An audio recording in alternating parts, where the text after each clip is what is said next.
नमस्कार दोस्तों, खेड़ा खुर्द गांव ये और दिल्ली में ही पड़ता है। आप सोचोगे कि मैं नए नए गांव कहाँ से लेके आता हूँ। नए नए नहीं, लगभग दिल्ली में 360 के आसपास जो गांव हैं, 3-4 ख़त्म भी हो चुके हैं और धीरे धीरे गांव को ख़त्म किया जा रहा है। लेकिन कुछ गांव ऐसे हैं जो अपने को बचाने के लिए प्रयासरत हैं, कोशिश कर रहे हैं। उनकी नई पीढ़ी भी, जो जवान पीढ़ी है, वो भी सामने आ रही है।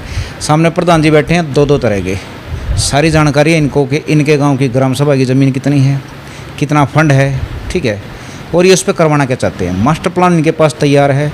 अब सरकार के पास ये है कि सरकार इनके प्लान को क्यों नहीं मानेगी। ऐसा क्या कारण है कि ज़मीन इनकी, पैसा इनका, और सरकार मानेगी क्यों नहीं। गांव में जो कमियां हैं वो बता रहे हैं, जो भविष्य देख के इनकी RW ये काम सरकार से कराना चाहती है। ठीक है, राम राम प्रधान जी।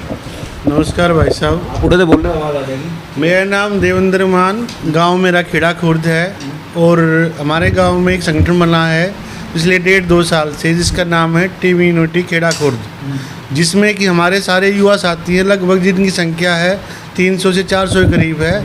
और तकरीबन हमारे सारे युवा साथी हर तरह के विभाग में कार्यरत हैं, हर तरह की वे लोग जानकारी रखते हैं और समय समय पर अपनी भावना को, अपनी बातों को आगे रखते हैं। और जब भी उनको अवकाश मिलता है या जो भी उनकी छुट्टी होती है, सारे एक दिन पहले, 1 घंटे पहले अपना एक समय तय करते हैं कि आज ये काम करना, आज ये काम करना है, आज ये गांव के विकास के लिए करना है, आज ये हमने काम करना है। तो इसी प्रकार हमारा संगठन चलता रहता है। ज़्यादातर हमारी समस्याएं जो भी होती है आपस की भाइयों की, हम लोग शनिवार या इतवार को तय करते हैं। जमान साहब, वोट कितनी है आपके गाँव? हमारे गांव में वोट लगभग ये लगा लो 20,000 के करीब है जी। 20,000 वोट जी, जो कि इसमें कॉलोनी यहाँ बहुत ज़्यादा बढ़ रही हैं। अभी भी गांव में कई कॉलोनी कटी, तो इनसे जनसंख्या और बढ़ेगी और ज़्यादा यहाँ पे पॉपुलेशन बढ़ेगी, लेकिन यहाँ हमारे गांव में कोई विकास नहीं हुआ है। अच्छा, ये बताइए कि आपने अपने गांव के लिए कुछ मास्टर प्लान तैयार किया है। हाँ, कि ग्राम सभा की जो ज़मीन है, हाँ जी, ठीक है, लगभग कितनी है, फंड कितना है, कुछ जानकारी है? हाँ, जानकारी है सर। हमारे गांव की ग्राम सभा की ज़मीन 60 एकड़ जी, और लगभग जो ऐसे कि हमारे पास सूचना है 13,66,71,382 रुपये हैं, जो यहाँ का एरिया का जो BDO ऑफिसर है उसके पास ये सारी चीज़ें हैं हमारे गाँव की। इसका हमने पता लगाया है। हम चाहते कि ये पैसा हमारे गांव का हो, ये ज़मीन हमारे गांव के लिए काम आए। हम नहीं चाहते कि सरकार इसको ले या सरकार को अधिकार हो। सरकार ने 2005 में हमारे गांव की ज़मीनें अधिकृत करी थी, लेकिन उसके अलावा गांव की ज़मीन छोड़ी गई थी, जो कि 60 एकड़ ज़मीन थी। वो कहते हैं ग्राम सभा की ज़मीन। ग्राम सभा क्या होता है? गांव के विकास के लिए होता है। गांव में जो जनसंख्या रहती है उनको वहाँ से फैसिलिटी मिले, जैसे स्कूल बने, कॉलेज बने। करवाना क्या चाहते हैं? हम ये करवाना चाहते हैं कि हमारे गांव में कोई बड़ा पार्क नहीं है, बच्चों के खेलने को स्टेडियम नहीं है, ना ही हमारे गांव में कोई सुविधा को हॉस्पिटल बना है जी, और ना हमारे गांव में ऐसे कोई ऐसा बड़ा विकास हुआ है। एक मिनट रुकूँ मैं। मतलब कि आप कह रहे हो कि 20,000 की पॉपुलेशन है और उसमें जो बच्चे हैं, ठीक है, उनके लिए खेलने कूदने का कोई पार्क भी नहीं, स्टेडियम तो दूर की बात नहीं, कोई पार्क नहीं भाई साहब, कोई बड़ा पार्क नहीं है। अच्छा, अब मैं आऊँगा थोड़ी सी राजनीति पे। आपने एक फ़ोटो डाला, अभी आपको दिख रहा होगा सामने चलता हुआ ये फ़ोटो, कि ये आपने एक पुल बनवाया है और इसमें सारा खर्चा आपने किया है। आपने इसमें स्पेशल लाइन लिखी कि इसमें किसी भी राजनेता का हाथ नहीं है, ठीक है, किसी भी तरह की कोई सहायता नहीं है। ये लाइन लिखने की मजबूरी क्यों हुई? क्योंकि राजनेता बहुत हैं यहाँ। उसकी मजबूरी ये है कि हमारे क्षेत्र से पहले भी कई बार MLA बने हैं, MP भी बने हैं, काउंसलर भी बने हैं, लेकिन जिन्होंने आज तक अपने स्तर पर इतना अच्छा काम गांव के विकास के लिए नहीं किया है, किसी भी पार्टी ने नहीं किया है। हम कहते रहते हैं ठीक है करवाएंगे बोलते, फिर हमारे पास बजट नहीं है। तो उसी का कारण है, ये हताश होके हम लोगों ने एक संगठन बनाया है, गांव के विकास के लिए किया है। तो संगठन जो बना हमारा, हमें पता लगा कि ऐसे ये प्रोसेस, पुल के लिए हमें फाइल यहाँ देनी है, वहाँ देनी, फिर स्टेप बाय स्टेप उसको फॉलो किया। लास्ट में जाकर वहाँ जो सरकारी अधिकारी, उन्होंने हमारी जो विनती थी, जो हमारी प्रार्थना पत्र थी, भाई हमारे गांव का जो पुल है जर्जर हालत में है, कोई इसके अलावा हमारे गांव से कोई कनेक्टिविटी नहीं है, जिस कारण से हमने उसको सारी फॉर्मेलिटी पूरी करवा के, प्रार्थना करके, और गांव के पुल की मंजूरी मिल गई है। कुल मिला के मैं ये कह सकता हूँ कि सरकारी नेता कोई काम करवा नहीं, कुल मिला के आपसी भाईचारा RW ये करके ही कोशिश करनी पड़ रही है। तो अब बताइए मास्टर प्लान में क्या क्या शामिल है?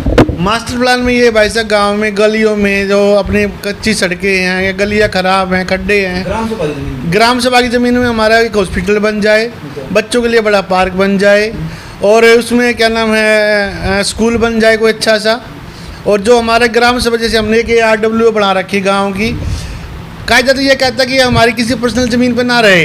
ये जो आपने हॉस्पिटल की बात करी, हाँ जी। ये देखो हर एक गांव में तो हॉस्पिटल बना नहीं सकती सरकारें, नहीं। ठीक है, चाहे पैसा भी हो चाहे ज़मीन भी हो। आपने हॉस्पिटल की बात रखी, आसपास के एरिया में अगर आपके गांव में हॉस्पिटल बनेगा तो उससे फ़ायदा कितने एरिया को? उससे फ़ायदा जी आसपास के 5-6 गांव जैसे नयाबास है, छोटी ओलंबी, बड़ा ओलंबी है, फिर इधर क्या नाम सन्नोट है गांव, खेड़ा कला गांव है, खेड़ा गड्डी गांव है, आसपास के कई गांव हैं जिन्हें यहाँ मेडिकल हॉस्पिटल नहीं है। मेडिकल सुविधा के लिए आपके गांव को, ठीक है, यहाँ इतनी उपलब्धि है नहीं, नहीं इतने नहीं है, तो हमें मतलब रोज ही भागना पड़ता है, या फिर हम नेरला जाते हैं, या फिर हम जो फूट खुर्द में हॉस्पिटल है वहाँ जाते हैं, वहाँ भी जाने में समय लगता है जी।